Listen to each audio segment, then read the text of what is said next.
The rain was not a gentle spring shower. It was a cold, and a hard, and a deeply, deeply unforgiving November rain, the kind that soaks you to the bone in a matter of seconds. It plastered my thin gray hair to my scalp and ran in cold rivulets down my face, mingling with the hot and the silent and the utterly, utterly humiliated tears that were already there. I was standing on my own front porch, my hand still on the doorknob of my own front door, a doorknob that would not turn. He had locked it from the inside. Through the rain-streaked glass of the living room window, I could see him. My husband of 40 years. My Robert. He was sitting in his favorite armchair, a glass of whiskey in his hand, his face illuminated by the warm, golden glow of the fire he had just built in our fireplace. He was watching me. He was watching his 72-year-old wife stand in the freezing, lashing rain, and his face was a mask of calm and of quiet and of deeply, deeply righteous satisfaction. The argument had been a small one, a stupid one. It had been about his dinner. I had, after a long and a tiring and a deeply, deeply frustrating day of running errands for him, for our home, for our life, forgotten to buy the specific brand of sourdough bread he liked for his sandwich. A small and an insignificant and a deeply, deeply forgettable mistake. But to him, it was not a mistake. It was an act of disrespect, a sign that I was not listening, that I was not paying attention, that I was not, in his words, honoring his role as the head of this household. He had stood up from the dinner table, his face a thundercloud of quiet and of controlled and of deeply, deeply terrifying rage. He had taken my arm, his grip like a band of iron, and he had led me to the front door. "You have forgotten your place, Beatrice," he had said, his voice a low and a calm and a deeply, deeply monstrous whisper. "You have forgotten how to show respect, so I am going to teach you. You are going to stand outside in the rain, and you are going to think about what it means to be a good and a respectful and a deeply, deeply grateful wife. And when I feel you have learned your lesson, I will let you back into my house. My house." Ejinan. He had closed the door in my face, and he had locked it. I stood there in the rain, my body trembling with a cold that was not just from the weather, but from the deep and the profound and the utterly, utterly soul-crushing chill of a 40-year betrayal. He was not just punishing me for a loaf of bread. He was punishing me for a lifetime of my own, quiet, and my deeply, deeply foolish acquiescence. He was punishing me for being the woman he had so carefully and so ruthlessly and so systematically trained me to be. But as I stood there, the cold seeping into my bones, the humiliation, a hot and a bitter, and a deeply, deeply familiar taste in the back of my throat, a new feeling began to rise from the ashes of my broken heart. It was not fear. It was not despair. It was a quiet and a cold and an utterly, utterly liberating rage. He thought he was the king of this castle. He thought he was the master of this house. He thought he was teaching his disobedient wife a lesson in respect. He had forgotten one small and one crucial and one deeply, deeply satisfying detail. He had forgotten who had inherited this house from her parents, free and clear, 50 years ago. He had forgotten whose name, and whose name alone, was on the deed. A deed that was, at this very moment, resting in a safe deposit box in a bank downtown. He had forgotten that he was not the king of this castle. He was a guest, a long-term, and a deeply, deeply entitled, and a soon-to-be evicted guest. He thought he was teaching me a lesson. He had no idea that I was about to teach him one. A final, and a brutal, and a deeply, deeply satisfying lesson in the true meaning of the word homeless. Hi everyone, I'm Grandma Beatrice. I'm 72 years old. And my husband of 40 years just locked me out of my own house in a freezing rainstorm to teach me a lesson about respect. The secret I am sharing with you today is not that my husband is a cruel and a controlling and a deeply, deeply misogynistic man. That, I am afraid, is a secret I have been keeping from the world, and from myself for a very long time. The real secret, the secret that is about to change everything, is that this house, this beautiful and this sturdy and this deeply, deeply beloved house, is not his. It is mine, and mine alone. For 40 years I have allowed him to believe otherwise. I have allowed him to play the part of the king, the master, the benevolent, and the often not so benevolent dictator of our home. I did it to keep the peace. I did it because I was taught that a good wife is a quiet wife. I did it because I loved him, or at least because I loved the man he used to be, the man I had so foolishly and so desperately and so deeply, deeply, wrongly believed he still was. But tonight, as I stand here, my clothes soaked, my body trembling, my heart a cold, hard knot of a rage so pure it is almost a form of peace, I know that the time for my silence is over. The time for my acquiescence is over. The time for being a good and a quiet and a deeply, deeply disrespected wife is over. He thinks he is teaching me a lesson. He has no idea that I am about to enroll him in a master class of my own. A class in consequences. A class in humility. A class in the quiet and the legal and the deeply, deeply satisfying art of eviction. So please, get comfortable.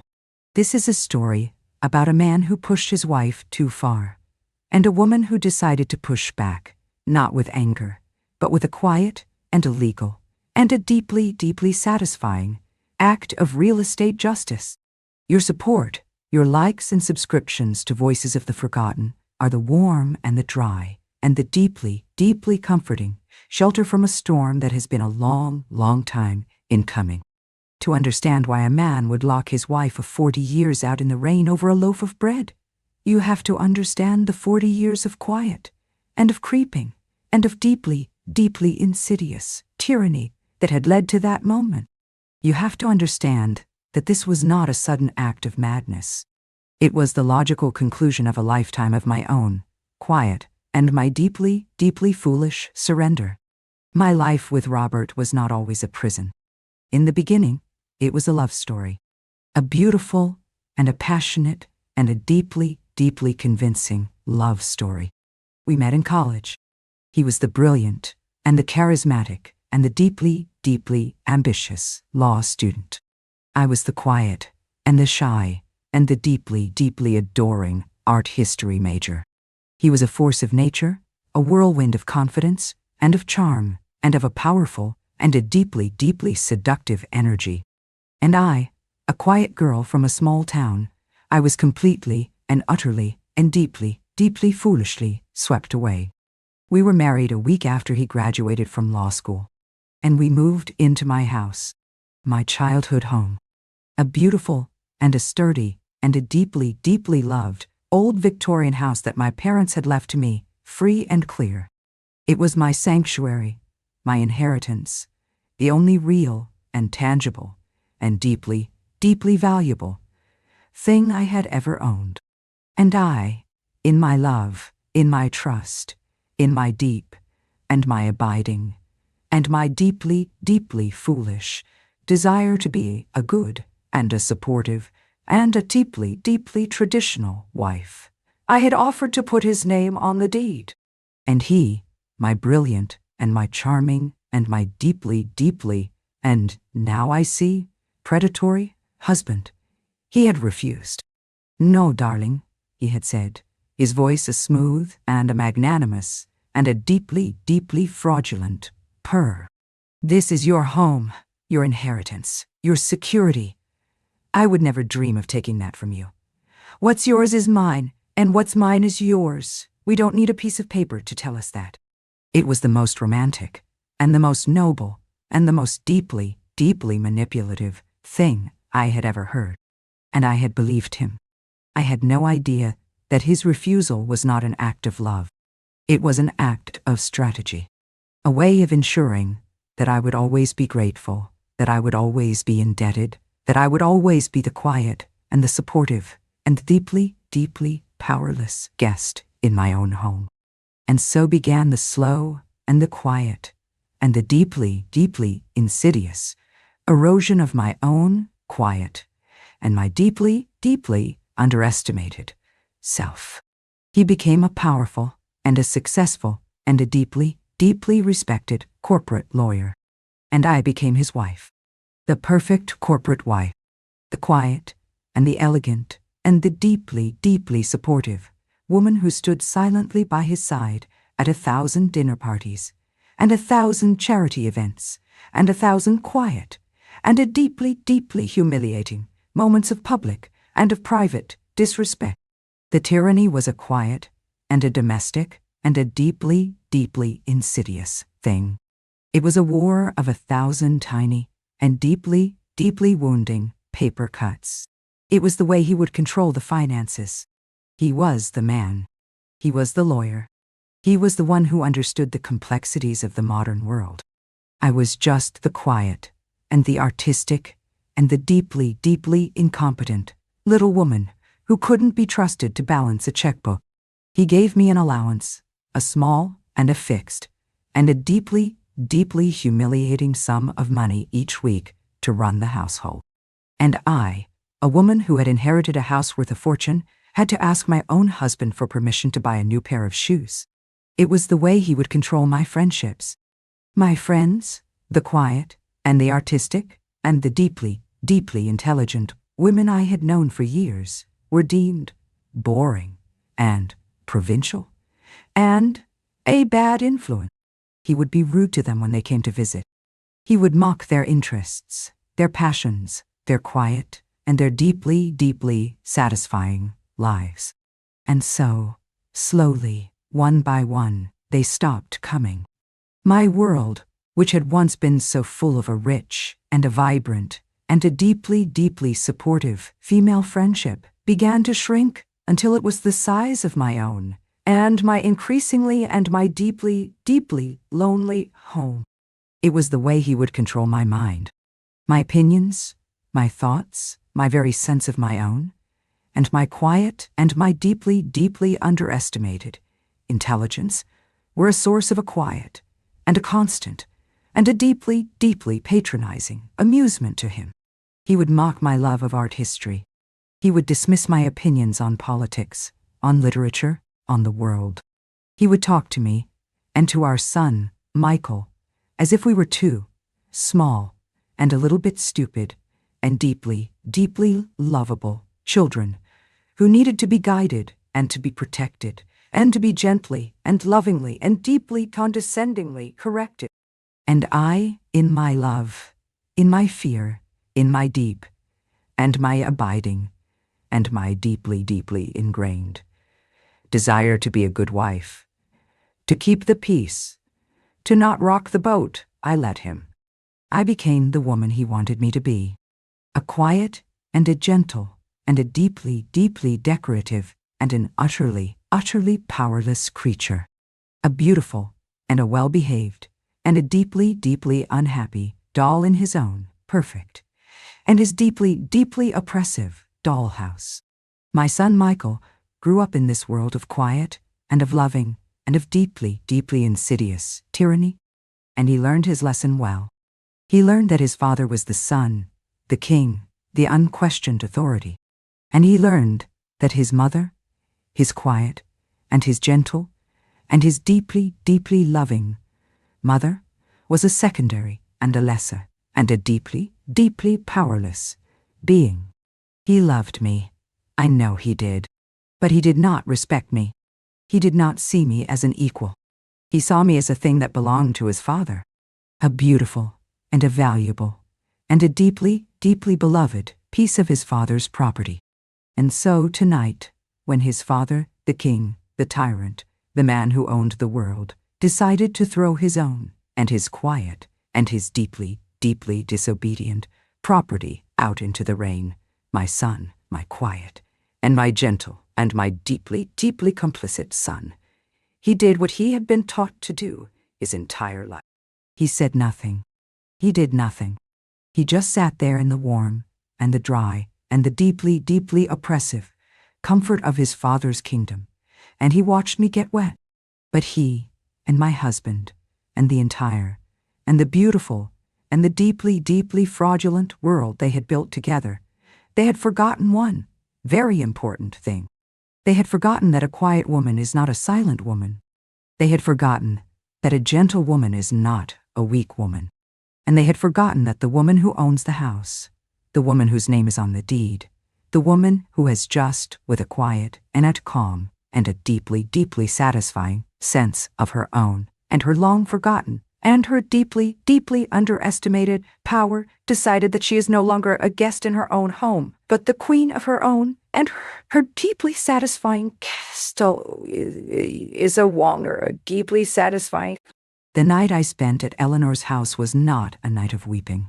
It was a night of planning, a night of quiet and of cold and of deeply, deeply satisfying strategic preparation. I sat in her warm and her dry and her deeply, deeply supportive living room, a glass of brandy in my hand, and I felt not like a victim, but like a general on the eve of a great and a decisive and a deeply, deeply satisfying battle. Eleanor, my friend, my warrior, my retired judge, was magnificent. She was not a woman who offered empty platitudes. She was a woman who offered a plan. "The man is a monster, Beatrice," she said, her voice a low and a dangerous and a deeply, deeply satisfying hum. "But he is also a lawyer, a very good and a very arrogant and a deeply, deeply predictable lawyer. And we are going to use his own arrogance, his own sense of superiority, his own, and his deep, and his abiding, and his deeply satisfying belief in his own invulnerability against him." Our plan was not a plan of emotional confrontation. It was a plan of quiet and of legal and of deeply, deeply satisfying annihilation. It was a plan to take his kingdom, his castle, his beautiful and his perfect and his deeply, deeply oppressive dollhouse, and to dismantle it brick by legal and by financial and by deeply, deeply satisfying brick. The first step was to secure my fortress, my house. The next morning, I did not go home. I went to the bank. I took the deed to my house, my beautiful and my sturdy and my deeply, deeply beloved house, out of my safe deposit box, and I took it to a locksmith, a very discreet and a very professional and a deeply, deeply satisfying locksmith, and I had the locks changed, all of them. The second step was to cut off his supply lines. I went to the bank where we held our joint accounts, the accounts he had so generously and so condescendingly allowed me to have my name on, and I closed them.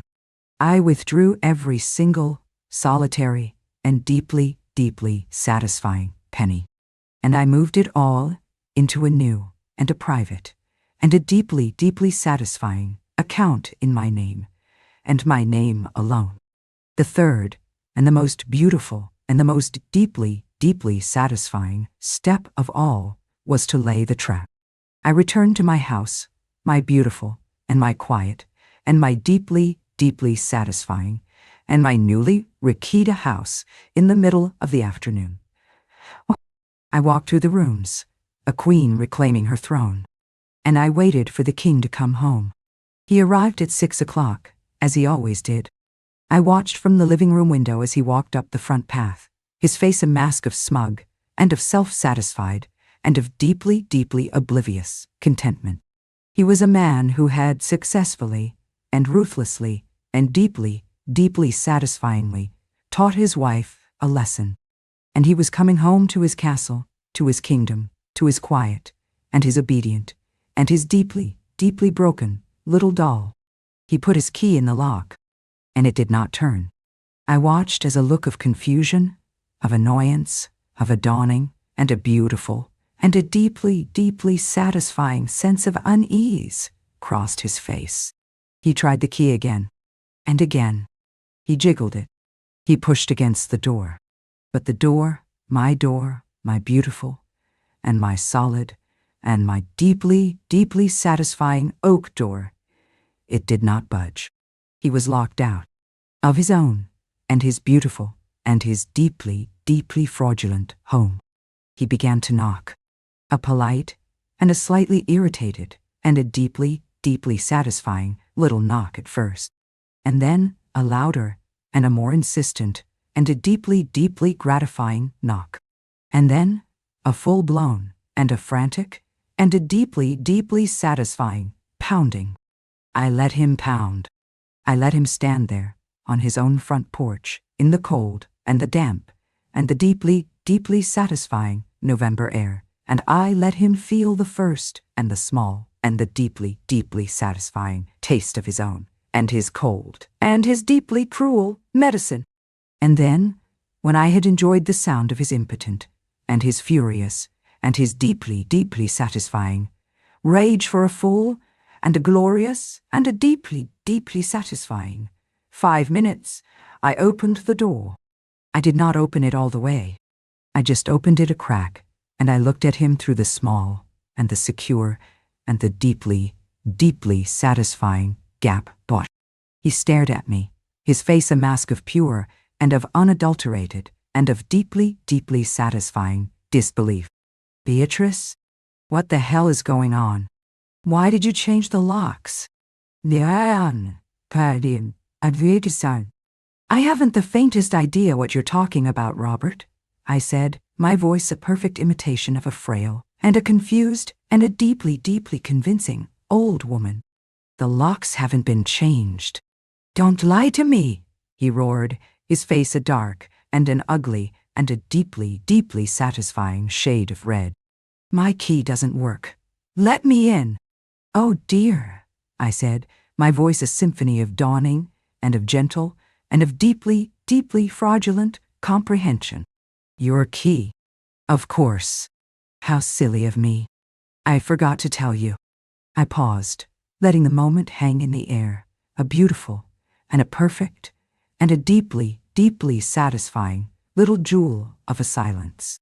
I've sold the house, Robert, I said, my voice a quiet, and a calm, and a deeply, deeply satisfying whisper. The look on his face, the look of a king who has just been informed that his castle has been sold out from under him by a quiet, and a gentle, and a deeply, deeply underestimated little mouse, was the most beautiful, and the most triumphant, and the most deeply, deeply satisfying thing I have ever seen in my entire, and my quiet, and my deeply satisfying life. You what? He stammered, his voice a weak, and a pathetic, and a deeply, deeply satisfying squeak. I sold the house, I repeated, my voice still a gentle, and a loving, and a deeply, deeply satisfying whisper. A lovely young couple. A doctor and his wife. They made me an offer I couldn't refuse. A cash offer. They were so eager to move in, I just couldn't say no. The closing was this morning. They'll be here with the moving trucks tomorrow.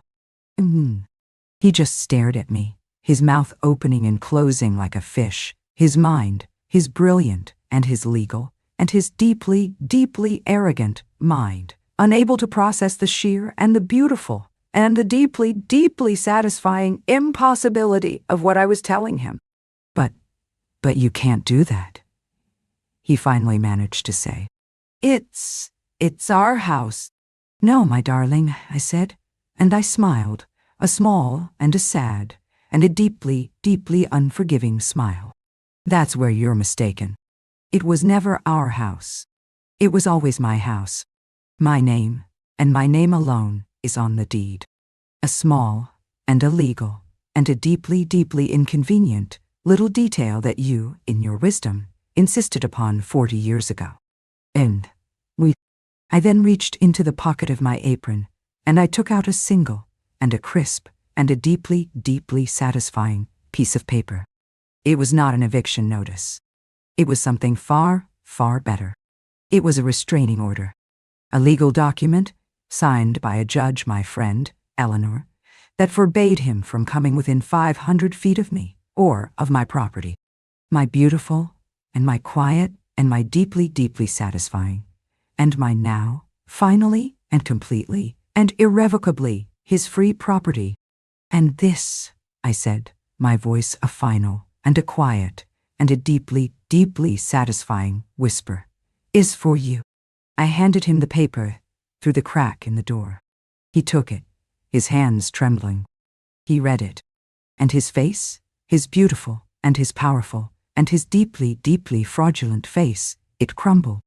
He looked at me, at the quiet, and the gentle, and the deeply, deeply underestimated woman who had just, with a quiet and a calm, and a deeply, deeply satisfying precision, checkmated him in a game he didn't know he was playing. And in his eyes I saw not just shock, not just rage, but a dawning, and a terrible, and a deeply, deeply satisfying understanding. The understanding of a man who has just realized that he is not a king. He is not a master. He is not even a guest. He is a trespasser. And he is, for the first time in his entire, and his arrogant, and his deeply, deeply satisfyingly ruined life, completely and utterly, and deeply, deeply satisfyingly homeless. Yeah.